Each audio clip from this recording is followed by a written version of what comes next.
오늘은 누가복음 22장 두 번째 시간 35절에서 71절 말씀 통해서 은혜 받으시겠습니다.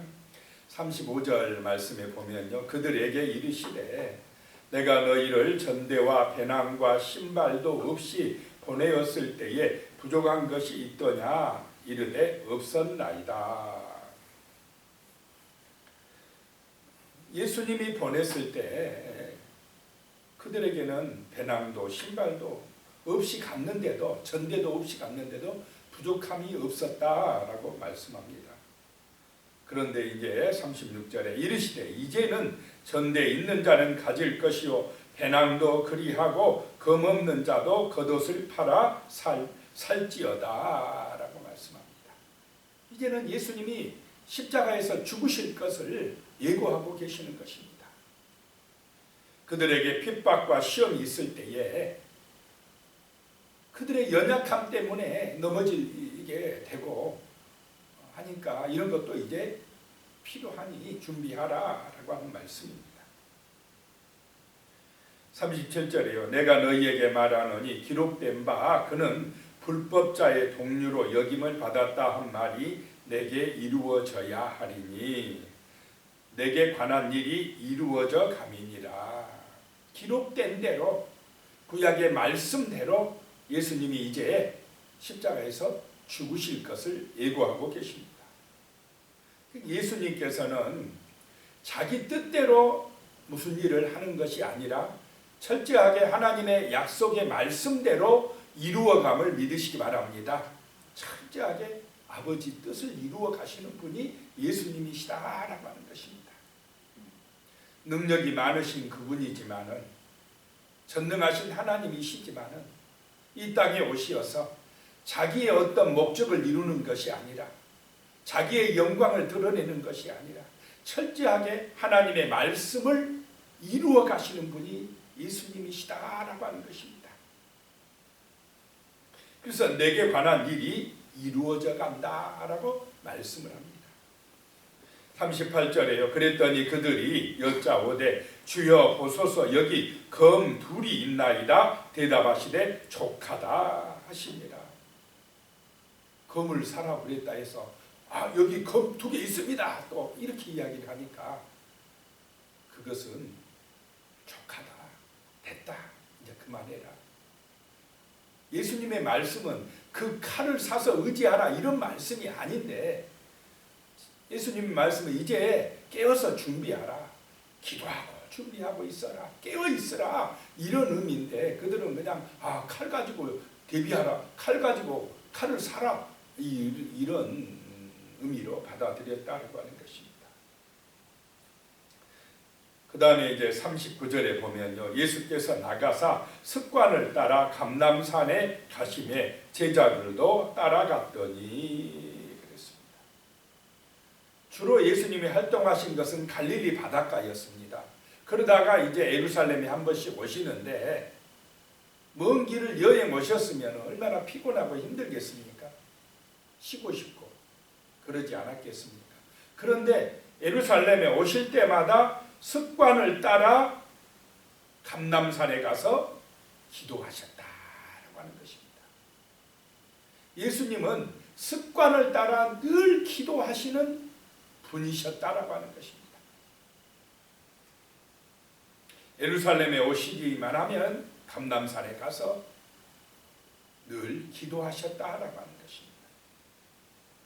습관적으로 기도하셨다는 것입니다. 기도하는 습관이 중요한 줄로 믿습니다. 다른 것은 습관화되면서 기도하는 것이 습관화 안 되면 안 된다라고 하는 것입니다. 예수님이 뭐가 부족합니까? 능력이 없으십니까? 예수님이 기도 안 한다고 해결 못할 문제가 있으십니까? 그런데도 아버지께 기도해야 하셨다라고 하는 것입니다. 기도는 하나님 아버지와 친밀해지는 시간인 줄로 믿으시기 바랍니다. 아버지의 뜻을 깨닫는 시간이고 아버지와 소통하는 시간이다라고 하는 것입니다. 우리도 이 새벽에 정말로 아버지 하나님과 만나는 시간이 바로 기도의 시간인 줄로 믿습니다. 하나님을 더 사랑하는 시간이고 하나님의 놀라운 은혜를 받는 시간이다라고 하는 것입니다. 그래서 제자들도 따라 감람산에 갔습니다. 40절에요. 그곳에 이르러 그들에게 이르시되 유혹에 빠지지 않게 기도하라 하시고, 이 말은 시험에 들지 않도록 기도하라라고 하는 말씀입니다.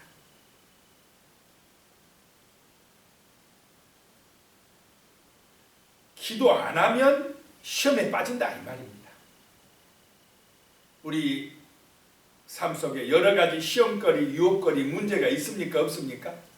그때에 기도 안 하면 문제에 빠진다 이 말입니다. 그 시험을 못 이긴다는 것입니다. 그래서 늘 기도하고 있어야 된다는 것입니다. 항상 기도하고 있어야 된다는 것입니다. 쉬지 말고 기도해야 된다라고 하는 것입니다. 늘 하나님과 소통하고 있어야 된다는 것입니다. 41절에요. 그들을 떠나 돌 던질 만큼 가서 무릎을 꿇고 기도하여 그랬습니다. 예수님이 간절하게 기도하십니다. 무릎을 꿇고 기도하십니다. 42절에요. 이르시되 아버지여 만일 아버지의 뜻이거든 이 잔을 내게서 옮기시옵소서. 그러나 내 원대로 마시옵고 아버지의 원대로 되기를 원하나이다. 예수님도 육신을 입고 이 땅에 오신 분입니다. 육신의 나이로는 이제 33살밖에 안 먹었습니다. 청년입니다. 젊은 청춘입니다.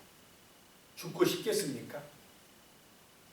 죽음이 앞에 다가온 걸 알고 이제 십자가에서 죽어야 될 그것을 알고 이 겟세마네 동산에서 기도하시는데 이제 며칠 후에 죽게 되는데 얼마나 마음이 아프고 힘들겠습니까? 이런 죽음의 문제가 앞에 닥쳤다면 죽고 싶은 사람이 누가 있겠습니까? 아버지 살려주십시오. 안 죽게 좀 해주십시오. 중병에 걸렸다면 이 중병을 통해서 내가 안 죽고 좀 낫게 해주시옵소서 이렇게 구하지 않겠습니까? 누가 죽고 싶겠습니까? 살려달라고, 제발 살려달라고 이렇게 기도하고 싶은 것이 정말 우리 육신의 마음이지 않겠습니까? 예수님도 육신을 입고 이 땅에 오셨기 때문에 죽는 것이 정말로 이게 그렇게 쉽게 받아들일 수 없는 것이었을 것입니다. 아버지, 만일 아버지 뜻이거든 이 잔을 내게서 좀 옮겨주시옵소서. 내가 안 죽고 십자가에서 안 죽고 해결될 수만 있다면 그러면 좀 안 죽게 해 주시옵소서. 그러나 내 원대로 마시옵고 아버지의 원대로 되길 원하나이다. 정말 이렇게 기도하다 보면 내 뜻은 없어지고 아버지의 뜻을 따르는 것이 참으로 진실한 기도인 줄로 믿습니다. 처음에는 우리 육신적인 거 구할 수밖에 없습니다. 연약하니까. 그런데 기도에 깊이 들어갈수록 내 뜻은 없어지고 아버지 뜻을 이루시옵소서라고 기도할 수밖에 없는 그런 것이 바로 우리의 참된 기도다라고 하는 것입니다. 43절에요. 천사가 하늘로부터 예수께 나타나 힘을 더하더라. 얼마나 간절하게 기도하시는지, 얼마나 아프고 힘들든지 천사가 하늘에서 내려와 돕더라라고 하는 것입니다. 우리가 기도할 때에, 우리가 부족할 때 천사들이 와서 돕는 은혜가 임할 줄로 믿습니다. 44절에요. 예수께서 힘쓰고 애써 더욱 간절히 기도하시니 땀이 땅에 떨어지는 핏방울같이 되더라. 얼마나 간절하게 기도했던지 땀방울이 핏방울같이 되었다라고 하는 것입니다. 45절에요. 기도 후에 일어나 제자들에게 가서 슬픔으로 인하여 잠든 것을 보시고, 예수님이 다른 복음서에 보면 3번씩이나 가서 깨웠다고 말씀합니다. 그런데 그들은 예수님이 이렇게 간절하게 정말 기도하는데도 피곤해가지고 그들은 잤다는 것입니다. 46절에요. 이르시되 어찌하여 자느냐 시험에 들지 않게 일어나 기도하라 하시니라. 기도해야 승리할 수 있는 줄로 믿습니다. 지금 핍박이 오고 시험이 오고 있는데 제자들은 그 시험을 대비해서 기도해야 되는데 기도 안 하고 잠자고 있다라고 하는 것입니다. 그러니 시험을 못 이기고 다 도망치는 것입니다. 47절에요. 이제 예수님이 잡히시는 그런 말씀이 나옵니다. 말씀하실 때 한 무리가 오는데 12 중에 하나인 유다라 하는 자가 그들을 앞장서 와서 그랬습니다. 자, 예수를 파는데, 예수를 잡아가는데 앞장서서 온 사람이 누굽니까? 가룟 유다. 예수님의 제자가 앞장서 가지고 와서 예수님을 팔아먹고 있다라고 하는 것입니다. 이러면 안 되지 않습니까? 이게 예수님과 3년 동안 같이 동거동락하고 예수님에게서 배우고 그렇게 했던 제자가 어떻게 앞장서서 예수를 팔아먹습니까? 누가 들어갔습니까? 사단이 들어갔기 때문에 그렇다라고 하는 것입니다. 48절에요. 예수께 입을 맞추려고 가까이 하는지라 예수께서 이르시되 유다야 내가 입맞춤으로 인자를 파느냐 하시니. 입맞춤은 인사하는 것입니다. 애정이요 사랑의 표현이고 존경의 표현입니다. 그 입맞춤을 그런데 가룟 유다는 배반의 표시로 잡아가라는 표시로 입맞춤을 하고 있다라고 하는 것입니다. 49절입니다. 그의 주위 사람들이 그 된 일을 보고 여짜오되 주여 우리가 칼로 치리이까 하고 칼을 사랑했다고 이때인가 보다 기도하라고 육신 생각에 빠지니까 칼을 빼들었다는 것입니다. 50절에 그 중에 한 사람이 대제사장의 총을 쳐 그 오른쪽 귀를 떨어뜨린지라. 그 중에 한 사람이 누구입니까? 베드로가 칼을 빼들었습니다.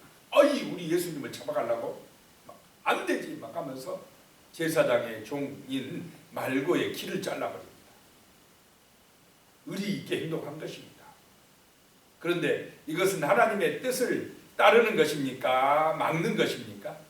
막는 것입니다. 예수님은 잡혀가는 것이 하나님의 뜻인 줄 아십니다. 십자가에서 죽으시는 것이 아버지의 뜻을 이루는 것을 아십니다. 그런데 베드로는 기도 안 하다 보니까 하나님의 뜻을 몰라요. 잡아가는 거 이건 나쁜 거야. 그러면서 칼을 빼든 것입니다. 51절에요. 예수께서 일러 이르시되 이것까지 참으라 하시고 그 길을 만져 낫게 하시니라. 자, 예수님은 하나님이신 줄로 믿습니다. 떨어진 길을 그대로 낫게 해버립니다. 그러면 이 대제사장의 종 말고는 이런 은혜를 체험했으면 누구를 믿고 따라야 됩니까? 예수를 믿고 따라야 될 것입니다. 예수를 따를 것인가? 아니면 대제사장의 종으로서 예수를 잡아갈 것인가? 선택의 기로에 섰습니다. 이럴 때에 결단을 해야 될 줄로 믿습니다. 그런데 기록에 의하면 말고는 예수님을 선택하지 않았답니다. 더 악해져서 예수를 잡아가고 핍박하는데 앞장섰다고 합니다. 왜냐? 그래야 자기가 대제사장의 종으로서 살아가는데 지장이 없기 때문에 육신적인 생각이 앞선 것입니다. 52절입니다. 예수께서 그 잡으러 온 대제사장들과 성전의 경비대장들과 장로들에게 이르시되 너희가 강도를 잡는 것 같이 검과 몽치를 가지고 나왔느냐. 강도를 잡는 것처럼 무기를 가지고 왔다라고 하는 것입니다. 53절에요. 내가 날마다 너희와 함께 성전에 있을 때에 내게 손을 대지 아니하였도다. 그러나 이제는 너희 때요 어둠의 권세로다 하시더라. 어둠의 권세가 판을 칠 때다라고 하는 것입니다. 지금 이 세상은 이런 어둠의 권세, 악한 영이 판을 치고 있다라고 하는 것입니다.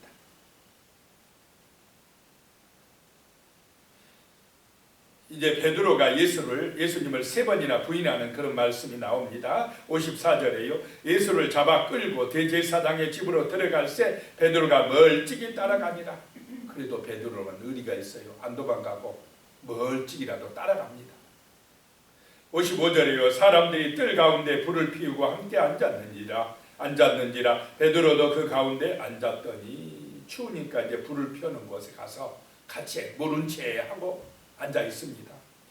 56절에요. 한 여종이 베드로의 불빛을 향하여 앉은 것을 보고 주목하여 이르되 이 사람도 그와 함께 있었느니라 하니 57절에 베드로가 부인하여 이르되 이 여자여 내가 그를 알지 못하노라 하더라. 첫 번째 부인입니다. 58절에 조금 후에 다른 사람이 보고 이르되 너도 그 도당이라 하거늘 베드로가 이르되 이 사람아 나는 아니로라 하더라. 두 번째 부인입니다. 59절에 1시간쯤 있다가 또 한 사람이 장담하여 이르되 이는 갈릴리 사람이 참으로 그와 함께 있었느니라. 세 번째 지금 너도 저 예수와 한 도당이다. 너 갈릴리 사람 아니냐? 말 들어보니까 분명히 너도 예수와 함께 있었어 라고 세 번째 어떤 사람이 이야기합니다. 그랬더니 60절에 베드로가 이르되 이 사람아 나는 네가 하는 말을 알지 못하노라 하고 아직 말하고 있을 때에 닭이 곧 울더라. 세 번째 부인을 하고 있습니다. 누구의 말씀대로 됐습니까? 예수님의 말씀대로 되었다는 것입니다. 베드로는 장담하면서 내가 죽으면 죽어도 예수님을 부인하지 않겠다고 했습니다. 그런데 기도 안 하니까 이렇게 시험에 빠지는 것입니다. 내 힘으로는 절대로 사단의 시험을 이기지 못할 줄로 믿으시기 바랍니다. 사단이 주는 세상의 유혹이나 시험은 기도해야만 이깁니다. 하나님의 말씀을 붙들고 기도해야만 성령의 은혜를 받아야만 그런 유혹과 시험을 이기는 것이지 내 인간의 힘으로는 못 이긴다는 것입니다. 예수님의 수제자인 베드로도 못 이기고 여기서 넘어지는 것을 보게 됩니다. 예수님을 3번이나 부인하고 있습니다. 61절에 주께서 돌이켜 베드로를 보시니 베드로가 주의 말씀 곧 오늘 닭 울기 전에 네가 3번 나를 부인하리라 하심이 생각나서 그렇게 3번째 부인하는 때에 예수님이 누구를 보셨다 이 말입니까? 베드로를 쫙 봤다 이 말입니다. 예수님이 보고 계시는 줄로 믿으시기 바랍니다. 우리가 시험 받을 때에 예수님이 보고 계시다라고 하는 것입니다. 62절에 밖에 나가서 심히 통곡하니라. 베드로는 그래도 예수님의 말씀이 생각나서 통곡하며 회개했기 때문에 용서받고 수제자가 된 줄로 믿습니다. 가룟 유다와는 다르고 있습니다. 63절에요. 이제 지키는 사람들이 예수를 희롱하고 때리며 예수님을 조롱하고 때리고 64절에 그의 눈을 가리고 물어 이르되 선지자 노릇하랴 너를 친 자가 누구냐 하고 욕하고 모욕하고 그렇게 멸시를 합니다. 하나님의 아들 예수님이 아무 흠도 죄가 없으신 그분이 이렇게 모욕당하고 욕도 먹고 침뱉음을 당하고 그러고 있는 것입니다. 제자들은 다 도망가 버리고 오직 예수님 혼자 감당하고 계십니다. 65절입니다. 이외에도 많은 말로 욕하더라. 그래서 그 다음에 이제 공회에 잡혀갑니다. 사내들인 공회에 가서 재판을 받습니다. 66절이에요. 날이 새매 백성의 장로들 곧 대제사장들과 서기관들이 모여서 예수를 그 공회로 끌어들여 67절입니다. 이르되 내가 그리스도이거든 우리에게 말하라. 대답하시되 내가 말할지라도 너희가 믿지 아니할 것이요. 자, 예수님이 그리스도이면 말해라 그러는데 말한다고 그들이 믿습니까? 오히려 죽이려고 그러는 거죠. 내가 말을 해도 너희가 믿지 아니하리라. 예수가 하나님의 아들이요 그리스도임을 이 사람들은 안 믿습니다. 그 말한다고 죽이려고 그러고 있습니다. 믿는 자에게 구원이 임할 줄로 믿습니다. 지금도 그렇지 않습니까? 많은 사람들이 예수가 구원자라는 사실, 그리스도라는 사실을 안 믿고 있습니다. 68절이요. 내가 물어도 너희가 대답하지 아니할 것이요. 69절이요. 그러나 아니할 것이니라. 그러나 이제부터는 인자가 하나님의 권능의 우편에 앉아 있으리라 하시니라. 이제 내가 얼마 후에 하나님의 권능의 우편에 앉아 있게 될 것이다. 다시 그 하나님의 능력을 회복할 것이다. 영광의 부호자로 돌아갈 것이다 라고 말씀합니다. 십자가의 죽으심으로 예수님은 영광의 보좌에 다시 올라간 줄로 믿으시기 바랍니다. 우리도 우리의 옛사람이 죽음으로 말미암아 영광의 나라에 이르게 될 줄로 믿으시기 바랍니다. 예수의 능력에 의지함으로 그렇게 되어진다는 것입니다. 70절이요. 다 이르되 그러면 내가 하나님의 아들이냐 대답하시되 너희들이 내가 그라고 말하고 있느니라. 이 사람들은 네가 하나님의 아들이냐? 너희가 말한 대로다 이 말입니다. 그런데 그렇게 말하면 이 사람들은 어떻게 합니까? 죽이려고 하는 것입니다. 사실을 사실대로 말하면 그들은 거부하는 것입니다. 71절에 그들이 이르되 어찌 더 증거를 요구하리요? 우리가 친히 그 입에서 들었노라 하더라. 하나님의 아들이라 했다고 이제 더 이상 들을 필요가 없다. 이거는 신성 모독죄다. 죽여야 된다라고 사내들인 공의에서 결론을 내린 것입니다. 기도하시겠습니다. 하나님 아버지, 정말로 예수님도 습관을 따라 기도하셨습니다. 늘 기도하셨습니다. 기도하시면서 예수님의 뜻, 그 예수님의 자기의 뜻은 내려놓고 오직 아버지의 뜻을 이루려고 순종하시고 충성하셨습니다. 하나님 아버지, 우리도 기도하게 하여 주시옵소서. 기도해서 정말 말씀대로 순종하여 하나님의 영광을 나타낼 수 있도록 도와주시옵소서. 예수님의 이름으로 기도드리오며 이제는 우리 주 예수 그리스도의 은혜와 하나님 아버지의 무한하신 사랑과 성령님의 교통하시고 함께하시고 도우시는 은혜가 영원히 함께하시기를 축원하옵나이다. 아멘.